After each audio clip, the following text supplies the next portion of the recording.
Hey everybody, my name is Rick and this is the Weekend Woodshop. This weekend we're going to give you the top reasons why I might never build my own table saw ever again.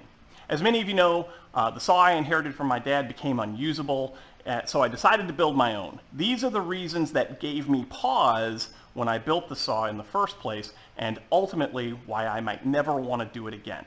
There'll be a companion video to go along with this one. I'll make sure to link that down in the video description below. Make sure you go and check that out after you finish this one. Also, make sure that you've subscribed and that you have your notifications turned on so that you don't miss any future content. So with that, let's get into it.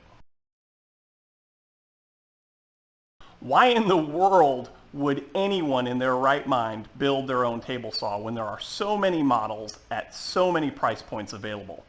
Are you crazy? Or just plain stupid? Stupid as stupid does, Mrs. Blue. There is most likely a saw out there that no matter what your budget is, and that it will meet your needs. Whether you buy a new one or something off the secondhand market, one can find an array of saws for all skill levels and all size and speed and horsepower requirements.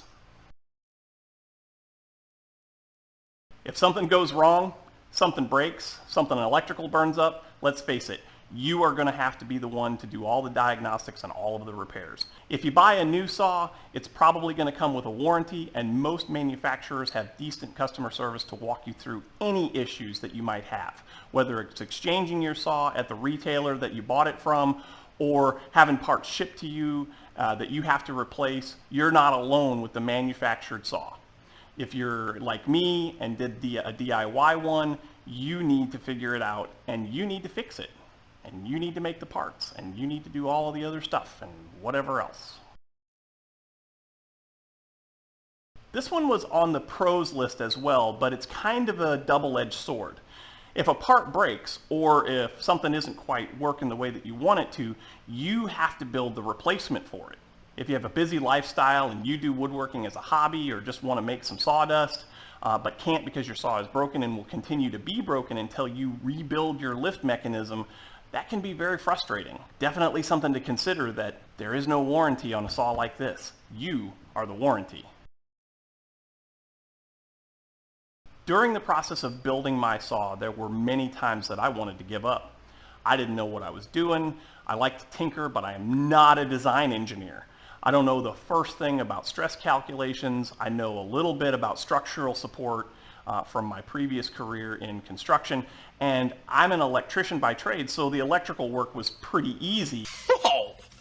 Look at all the wires in there. That was about the extent of the background knowledge that I had for this build. There were a few times when I wondered if it was worth the effort. I learned a ton from this build. Some of what I learned may have in fact been more of my limitations rather than my skills. And there you have it.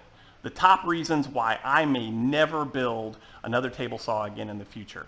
I hope that you enjoyed this video. If you did, please hit the like button and share it with your friends. Who knows? One of them may, just like I said in the other video, one of them may be contemplating it, and this may be just the thing that they need to say, yep, you know what? That's not for me. I'm going to go buy one. If you think I've earned it, please do hit the subscribe button. We're trying to reach 1,000 subscribers, and you would be helping us to reach that goal by doing so. Visit richardbrookswoodworking.com where you'll find cool merch like this hat, and patreon.com/weekendwoodshop to join our community and find out how that you can help support the channel and the projects that we make here in the Weekend Woodshop. Thanks for watching.